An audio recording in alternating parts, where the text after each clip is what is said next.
Hello guys, and welcome to a new Wargame video today by me, Vulcan and Val. Hello.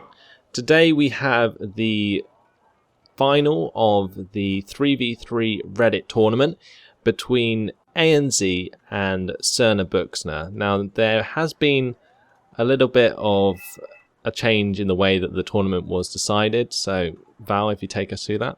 Yeah, so basically what happened was, this tournament's been going on for 6 months now, so I think this is probably the longest Wargame tournament there's ever been. So what ended up happening was Crna and ANZ couldn't end up finding a time to play each other. I think it's, to my knowledge, it was mostly Crna had problems meeting the dates, and so in the end they decided to concede the game. I believe that Dirty D as well decided to drop out of the team for various reasons, so we have Anoka on Crna Buksna instead of Dirty D. And so this is not technically the finals, I guess. This is a friendly they played. They wanted to play a friendly between the two teams to sort of have a bit of closure to the tournament. So luckily, we have the pleasure of casting this for you today. Yeah, indeed. And so over on the blue side today, we do have ANZ with Cheer Up, Nandamanai and Faust. And over on the red side, we have Firestarter, Razman and Anoka subbing in for Dirty D, who unfortunately left the team. But what sort of decks are we going to be looking at today? Okay, so let's have a look at ANZ, who they're playing blue for, and they're very meta in the way they're doing it. Cheer Up has a full NATO deck. Nandamanai has a NATO motorized deck. And Faust has a NATO mechanized. So really, what would be, I think is the kind of meta we've been seeing at the moment in tournament games and stuff like that. And on the other team, on the red side, Firestarter has a Sovco armored deck. Razman has an Eastern Bloc mechanized deck, which I think is quite an interesting one. And Anoka has a Red Dragons motorized deck. Although I will preface this by saying I don't think Anoka's really much of a red side player, so we'll have to see how he performs with this deck. Yeah, there's a lot of units on that blue side. Look how many APCs and tanks and so on are all mixed in there. Like, that's the entire team's points just put out in many APCs. Plenty of XA186NOs in there with the Gavarman and so on. So that should be interesting. Plenty of the Hatcher Nanashikis and stuff like that.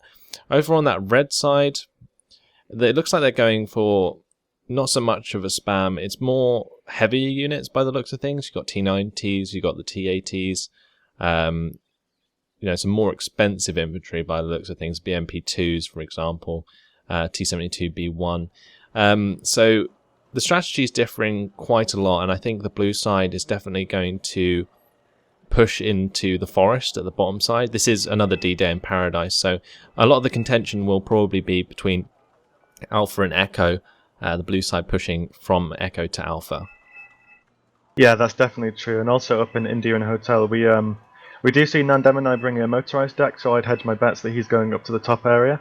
And I think Anoka, he has a Red Dragons motorized, so I think he'll probably be doing the same, although he could still be going to Alpha Echo. But I think a motorized deck is really quite suited to getting up to that top side quickly.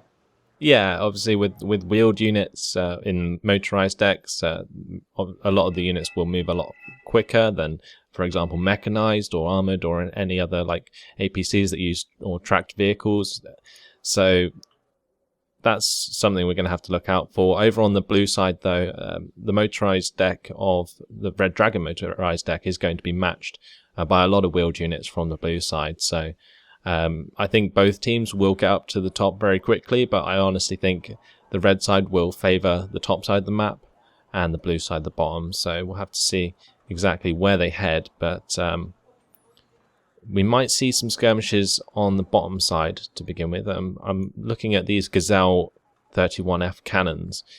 They might be able to sneak around the back and do some damage. It doesn't look like there's going to be too much to stop them, other than this MI2 that might spot them on the bottom side from Razman. What do you think about that? Well, they can do, but I mean, the reason people are taking the Gazelle cannon at the moment is it's 30 points, and it's a very good disposable recon unit. As I found, to my dismay many times, don't try and kill BRDMs with this thing, because it will die every time. The cannon isn't particularly good, but they're again, 30 points for a sufficiently fast recon helicopter. But it's just really, really handy to get a good view of what your opponent's bringing to the field. Yeah, not quite as powerful as it used to be in European Escalation all the way back when, but still a very cost-efficient unit. Like any helicopter worth 30 points is normally going to be worth it. But yeah, like you say, they've only got like 4 health, haven't they? So they do get shot down. Yeah, 4 health on the 25mm cannon, I think. Yeah, very easily. But they can pick off unarmored command units. That's actually something we should probably check up on, is how many commands each team are starting with. It's going to be very hard to find them amongst all those units, but I reckon probably 3. They're probably just going to keep the standard 3 on both sides, I would assume. We might see a command go up to Charlie maybe early to try and cap that and get some reinforcements in, but honestly, it looks like they have all of those troops on the road there. That is a very large convoy on the red side and the blue side, to be honest. Just so many units trying to get up these roads at the moment. Imagine one of those had a breakdown halfway through, you'd be in a bit of trouble. But I mean, honestly, what I'm expecting from this map, I think what will happen is we'll have the blue side will go heavy into Echo Alpha and heavy into Hotel India, and then probably try and seed the middle, because something that I see very often on this map is people fight over Gulf a bit more than they probably should do, because it's actually quite a hard sector to take over if both teams are fighting sufficiently. And it's only worth 1 point, so we'll see if they decide to contest Gulf or if they decide to just give it up in favour of some more aggression in the 2-pointers. Yeah, first blood in the middle there. Gazelle 31F cannon getting shot down by the TY-90, and I assume this cannon in the top side is also going to suffer the same fate as that TY-90 comes up with its infrared missiles. And these Z9As, it looks like they'll be lucky to land, because the SAS and the Celtic there looks like they will be able to take out that helicopter before it lands. And yeah, both squads of infantry gone in the top side there, definitely giving Nandem and I a map advantage at the start of the game. Yeah, that was really, really handy, those SAS. Getting them out earlier than the red team transports really, really allowed them to make that trade much more cost effective. They lost, was it 2 Gazelle cannons and a Celtic for the TY-90, and then 2 squads of infantry and transport, so very worth it. Yeah, you can see on this bottom side, the Gazelle cannon actually just took down the Mi-2, which does leave Bravo pretty exposed on the bottom side to any sort of helicopters moving about. But I think the main contention here is coming up in the middle very shortly. We see all of these FV432s. We've got the M113 AGs, of course, with the Jaegers, a common sight. And they are going to be pushing towards these FJB40 that are holding the ground in the middle at the moment, waiting for the MTLBs to arrive. We've got some FSK in the centre here. That Mi-24D might be able to do some damage with its 12.7mm minigun, but that Hachi Nanashiki having something to say about that. Definitely so. Unfortunately, Bradley Recon just going down just on the jutting up forest on the bottom side of the Gulf Canal. And yeah, I feel like I mentioned, the blue team is going for this. Chirrup has sent a large amount of infantry into this area below Gulf, and he's only spent, I mean, it's still Kumar Ashiki there, but he's not really spent that many points in mid, so it looks like he and Faust are really trying to push hard into Alpha. Yeah, there's a team effort here. We got Faust and Chirrup both pushing towards the Motschützen of Razman, and he's going to be having a hard time to deal with that. Those M163 CSs, beautiful choice, using that Vulcan minigun to really suppress infantry and the APCs. The BMP-2 not being able to do anything there, under full fire from these Vulcan miniguns. The Hachi Nanashiki coming in on the flank as well for some more of those BMP-2s, and honestly, with the BMP-2s dying so easily, it makes them worth a lot less than obviously the Jaegers and the M113 AGs that are just going to keep pushing through these Motschützen very easily while they are stunned and panicked and so on. So at the moment, I definitely think Faust and Chirrup have the momentum. It'd be interesting to see if a red side bomber comes in to change the course of that. In the top side as well, we do see Nandem and I just absolutely tearing apart the Chongsu. I don't know if you saw that, but the Kimar and Shiki in Gulf just got absolutely annihilated by that T-90S. That is really dangerous now, because You know, while I mentioned about giving up Gulf was a good strategy, you still can't allow them to go all the way around. If Firestarter continues pushing, this could be devastating. Yeah, I think he'll still be wary of more units in the forest moving on. He's going to send his infantry in first just to check that out, but there obviously isn't anything in Gulf that we can see at the moment. The main problem will come for Firestarter when the flanking units pushing up from Echo start to affect his tank push into Gulf. But a lot of ground again being made by fullscreen. He's already in the Alpha sector with a lot of infantry, some FSK pushing towards the most shoots in the bottom side of Alpha, and that basically clump of infantry there is still pushing towards the most shoots in the town. They were forced out for a second by a bomber. I think that was a fighting Falcon, was it? I'm not entirely sure, but it really wouldn't surprise me. It looked like 2 1,000-kilogram bombs, so yeah, it probably was. But a K1 sneaking through as well, going to be able to support those Volksgemjägers with the Motorschützen. Those BMP2s didn't last very long at all, and now it looks like as soon as this infantry gets into this sort of town sector, that top side of the middle here is definitely going to be controlled by the blue side. But look at Nandimanai's positioning in this top side forest. That's just insane. Like, he's definitely got so much threat on Hotel right now, and it looks like Anoka's going to be employing some Lijuan 90 to try and take care of these Fusiliers. But the thing is with those Lijuan is they don't have anything to deal with the M163 CSs with those Vulcan miniguns, and that's just going to tear apart the Lijuan squads, which are worth so much, and they're instantly defeated. That's 70 points gone in a flash there. You can't mess around with these CSs when you just have Lijuan. You need support, and you know, it's just a beautiful example of just why the CS is such a valued fire support unit, and it just destroys infantry like nobody's business. Look at that, the other 2 squads of Lijian 90 as well, falling prey to the same thing. That is just disgusting. That is so much value of Anoka's forces just being destroyed so easily. He's really got to rely on this PTZ-89 and other fire support units at the bottom side of Hotel to really fix this, but honestly I think he's just going to get completely overwhelmed, because as soon as these Vulcan miniguns start opening up on that PTZ as well, that's going to get worried, panicked and then stunned, and honestly that's not going to be doing anything. It's going to slowly get whittled down and taken out by also the artillery supports, some mortars there, the AML-60s being brought in.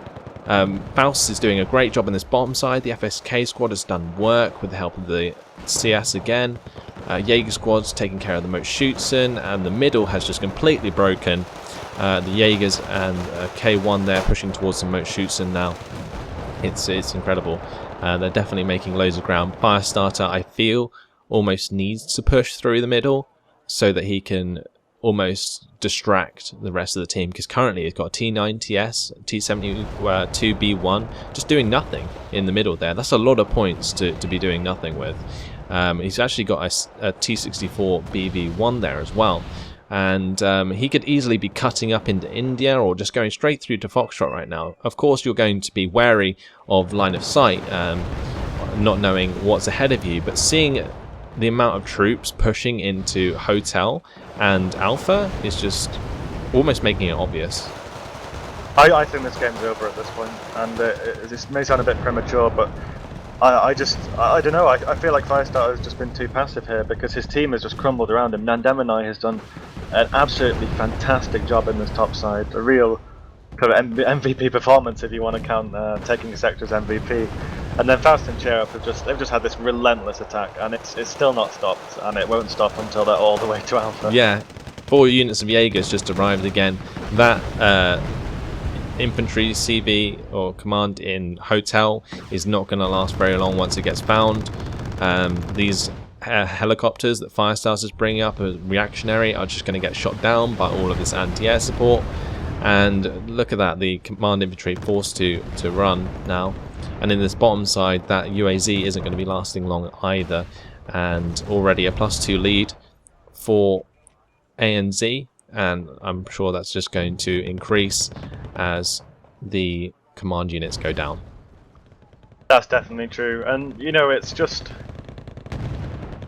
it just goes to show that when you're fighting in forest maps like this, I don't think Red 4 is a viable pick, to be honest. When your map relies this much on forest infantry fighting, and you can bring Jaegers over whatever Redfall would bring, I think you've already put yourself in a big advantage, because Redfall just can't really stand up to this fantastic kind of infantry quality that Bluefall can bring. Well, the best they can do on Redfall really is like VDV-90 and Spetsnaz, like together pushing back on it. But at the same time, like you can hold off for only so long because the value for money of Jaegers is just so much better. That thermobaric MiG though is actually quite a nice choice of aircraft. Just came in a bit late there, not going to be able to make much of a difference. And I really love like the use of these M163 CSs. The Vulcan miniguns, we haven't actually seen them much throughout the tournament. We've mainly been seeing the Hatchin Nanashikis and so on. And it's only at this point, so much later on from the start of the tournament, that we've started to see the meta shift entirely towards these like newer units. Obviously they're not new and they have been used for a while, but I mean like in proper tournament games that we've casted, we haven't actually seen them very much at all. And it's awesome to see them coming into full effect here to absolutely rip apart infantry squads. Well, not just infantry, but because they fire so fast as well, when they start firing at a tank, there's a really good chance that they'll crit the tank, that they'll give it failures, all these different things that just really cripple the use of your tank. It's no use having a T90 if a CS has gone and managed to worry it, or whatever it may be. But yeah, just fantastic units, and this game has been a real proof, if you will, of just how effective they can be. And anyone who's watching this, you've got to get some of those CSs in your Bluefall decks, because they are godlike. Yeah, they're very, very strong at the moment. The M270 LRM as well from Faust, that did a lot of work at the start of the game. We kind of overlooked that.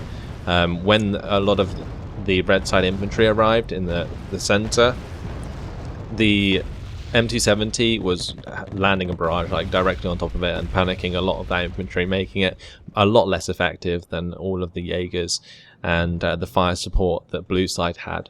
So that just made things even worse. And at the moment we're on a +6 lead for ANZ, and honestly it's going to be over very shortly with that kind of lead on the board.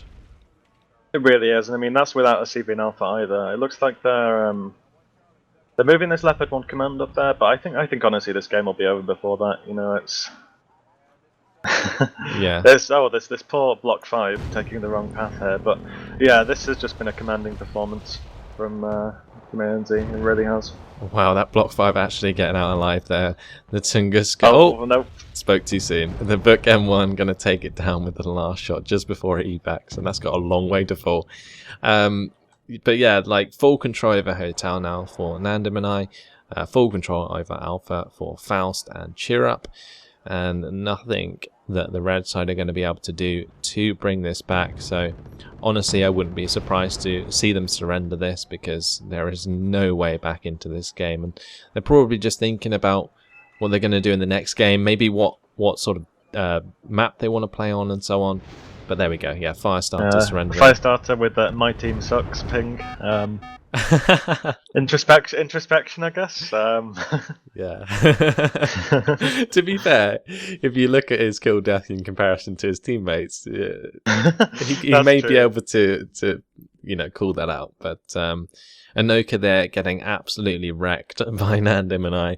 No way else really to put it. Cheer Up and Faust doing a great combined push in the middle with a lot of those Blue 4 support units that are just so strong at the moment, and it just really paid off for them in this game.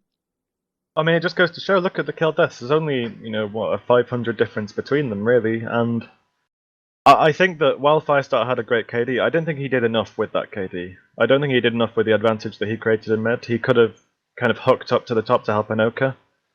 Or just carried on trying to push and put some pressure on the map. But I mean, it's easy to say that now, but it's very hard when you're in that situation. When you don't know exactly how much you've killed, when you're not sure how much of Cheer Up's forces are in the bottom side or whether they're still in mid. It's kind of it's the mental games that we've talked about entirely. All the way through this tournament.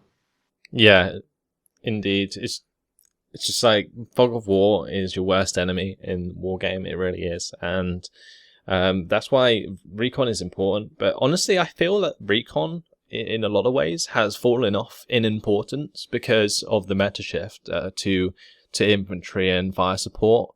Because now what you do, instead of relying on recon so much, is just have all these like APCs with like good optics, and like, yeah, they're technically recon, but I mean, like, in terms of like exceptional recon, it's kind of gone out the window because you're relying on units that have worse optics, but just to reveal units by being fired upon by other units. You know, that's how the meta has shifted entirely. Well, I mean, it's not just that. I think what shifted is that units in the recon tab have become more and more effective in actual fighting situations. So it's kind of like, you know, having recon infantry is great, but why would you take a regular recon infantry when you can take like an SBS squad or like a Jaeger 90 recon squad? You know, because these squads have real combat effectiveness, they're really worthwhile. And then vehicles like the Hachinana Shiki, then the Type 63 and the DK1, the recon stealth tanks, which are pretty annoying to deal with. And they're just so effective because not only do they provide a decent recon, they also provide some real quality kind of punch on the battlefield. Whereas if you take like a five-man recon squad, you know, with, I don't know, one kind of mediocre RPG, it's not really going to accomplish that much. But when you've got, you know, a large number of these, you know, still cheap 20-point DK1s or Type 63s or whatever it may be, you know, they have a dual purpose. And I think it's just much more cost effective at the moment to use that sort of thing. I mean, recon infantry still has a place in the game, don't get me wrong. It's, you know, a lot of the times I think recon infantry is really pivotal and vital. But again, it's just, I just don't think it's as important as it used to be to have, you know, exceptional recon, like you mentioned. Yeah, indeed. And I think a lot of people mistake exceptional recon for being better than the recon that's maybe not as so good in terms of optics, when those units may be very cost effective, and that's just something to think about. But either way, I think we've summed it up pretty well, and that game was very one-sided. So hopefully, moving on, we are on a best of 3, of course, so we are going to be moving on to the second game now. And if ANZ win, then they claim their victory over the tournament, just assuring that. But it'd be interesting to see if Crna can bring it back. So that's all for now, guys. Hopefully you've enjoyed it. Thanks for watching, and we'll see you in the next video. Goodbye. Bye.